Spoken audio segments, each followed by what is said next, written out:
Another tool is the blur tool, okay? And there's also a sharpen tool. I don't use it very often. I usually sharpen in Photoshop with either an action or go into the unsharpen mask. But basically these do what they say. Here, let's put a blur at 100% to show you what happens. I'm going to blur as I go in. Why isn't it? Oh, I need to go back here. It's not, it's just taking a long time. It's thinking. Let me go back. You can kind of tell it blurred. The smudge actually works better. My computer's being slow. It's thinking way too hard. Okay, let me show you the smudge as well.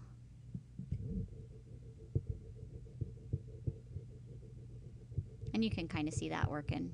Look at it compared to his face and her face. There's quite a difference. Okay, for some reason my computer is not liking the blur and smudge tool. It's taken a long time to think. Let's give it just 1 second. While we're giving it a second, we'll look at this little tool here. This is dodging and burning. In the old days of film, the photographers would go into the dark room and they would dodge and burn their own images. I'm hoping it's gonna, I don't know why I did too much. I'm hoping it will cooperate for me. Basically, the dodging will lighten it, and the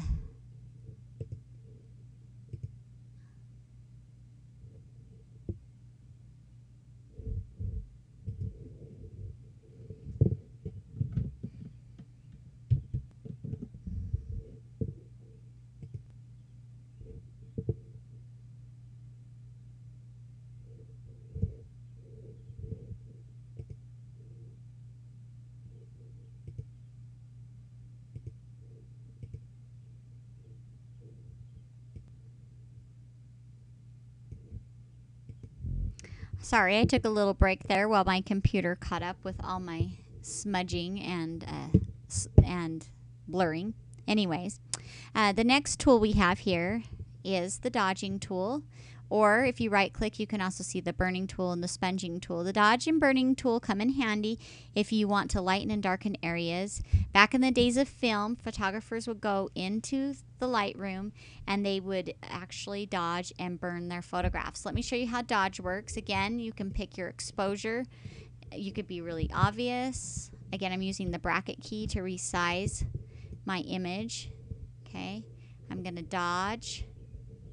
Can you see that it's lightening up all of this area here? Okay, so if you decide you have an area that needs to be lighter, you're going to use dodge.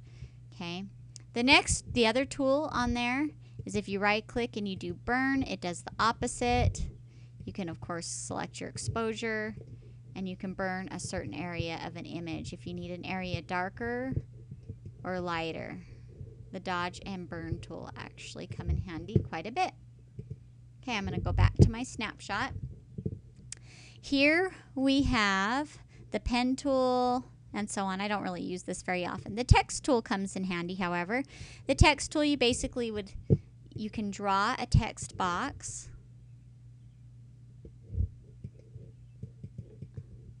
Why is it not? It's being slow. Here comes my text box. Okay, sorry about that. Here is my text box. And you can pick your font that you would like, your font size. You can also manually type in your font size. And then you can type Jen at KNJ Workshops. Okay, that gives you an idea. You can also resize these boxes the same way. Pretty simple and straightforward. And remember, if you want to move your font, you'd simply use the moving tool and you can move it wherever you like. Okay, I'm going to go ahead and delete this. Here's the other one from when it was taking too long to think. Okay, the next tool we have here is the path selection tool. We won't talk about that too much. Same with the shape tools. We're not going to talk about those very much, as well as these. The grab tool comes in handy for other things, but this magnifying tool is you can go in and you can zoom in or you can go up and click this zoom out. So as you're working on eyes, sharpening up eyes or lightening eyes, or if you're looking at removing acne, you can do so. I think one tool we failed to go over actually is this tool right here. That is one of my favorite tools. I just thought about it while I was zooming in. The spot healing brush. We have the healing brush, the spot healing brush, the patch tool. The patch tool, you can simply use it if the eyes are puffy.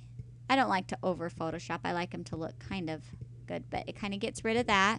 Or I really like the spot healing brush. If they have acne, you just simply click right there. It kind of takes a reading in the area around it and will fix the acne or a mole if you don't like the mole. For me, I figure if it's a permanent thing to them, I generally don't remove it, like if it's a mole, unless they ask me to remove it. The acne, where it's a temporary thing, I remove it. Wrinkles, I generally soften a little bit depending on the subject or the look I want to get, but I don't necessarily always remove it all. And then here you have your colors. This will show you the last colors that you used. You can go back in here, select more colors, or you can use the eyedropper. Also, when you learn a little bit more about layers, these little black and white boxes come in handy, because a black box, if you click on this, it will bring you back to the black and white. Okay, the black box, a black paintbrush actually deselects the top layer, so you can see it's gonna, which I don't have an adjustment layer here for you, but it will deselect that adjustment layer, and then the white will. Let's go ahead and talk about these adjustment layers, and that might help a little bit. Here we have the brightness and contrast. With an adjustment layer, if you have an older version of Photoshop, it won't bring it up as a layer. You actually would have to go into layers, new adjustment layer, and then pick. But here you can select your brightness, your contrast, and then say like you want it brighter or darker in one area. If you didn't want one area affected, you'd want to be on. Again, you can select this thing right here, and then you can switch back and forth between black and white right here. You select a black brush for whatever you didn't want to be affected, and simply paint on it, and then it would show that. It's the opposite for the white. You can actually control, let's say like the majority of your image you don't want to be affected by the brightness and contrast, but the others you do. You can simply do Control V, or is it Control Alt? Sorry, let me go back. You can do Control I, sorry, not Control V. You can choose Control I. Control V is actually to move. Control I or Command I on a Mac will bring this up. It will change it.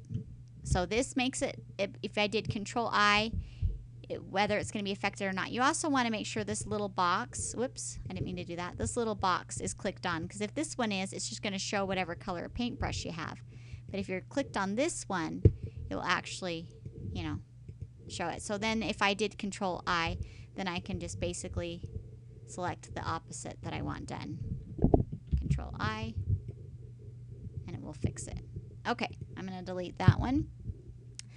Here you have levels. If you know about a histogram, you can adjust your histogram here as you see fit. Again, you can make it affect part of your image or all of your image. Let's pretend I don't want it to affect that part, and so on. Okay. Another adjustment layer we have are curves. That's a tool we'll learn a little bit more about later. It's an excellent layer to learn about. Also, we have here an exposure adjustment layer. If you think you need to adjust the exposure, I highly suggest shooting in RAW and doing that in Lightroom or Adobe Camera Raw, but you can do it here too. Your vibrance level and your saturation. Do not oversaturate. Saturate. You don't want people to look like Oompa Loompas. Sometimes that's kind of the sign of a beginning photographers. They will way oversaturate. Okay. I'm going to delete some of these layers as we're going through. Next, we have the color balance. You can change each of these separately. Also, in the hue, we didn't go over the hue saturation. You can affect your lightness, your saturation, and hue. You can also go into different menus and select different colors to affect over others. Okay. Then we have your black and white, where you can work on a black and white layer, and you can pick which colors you want to affect with that black and white layer. You can make that custom. Sorry about that. And then some of these others I don't really use that much. You can do filters, channel mixer. There's a lot of gradients, posterize, things like that. Okay, gradients actually come in handy when it comes to replacing the sky or fixing the sky. Okay, then basically up here it will show you what tool you're using. If your tool has a size, it will show you the size you're using. The mode, you can change your mode if you want it just to be an overlay, would be just kind of like a soft blending in as you're going, and so on. I usually keep mine at normal unless I'm working with textures or something like that. Opacity, you can either have you can use the tool at the strongest opacity or lighter opacity. Flow, I don't generally mess with my flow too much. Okay, then you have under File, you have your basic menu options like New, Open, and so on. Edit, you can do this undo, delete layer, or step backward. That's that Control-Alt-Z, or as they say, Alt-Control-Z. Here, I think it's just easier to use the shortcut. Image, you can do adjustments through this way. You can also work on your histogram and things like that through this. You can also customize your your image size. If you are doing like a card, you can actually go into File, New, pick your background, whether you want it to be transparent, color, your size, and so on. Layer, you can duplicate your layer and work on it that way. If I had the eraser, it's not going to show a difference because it's not a duplicate layer. But if you were doing something like you were doing a head swap or something, that might come in handy there.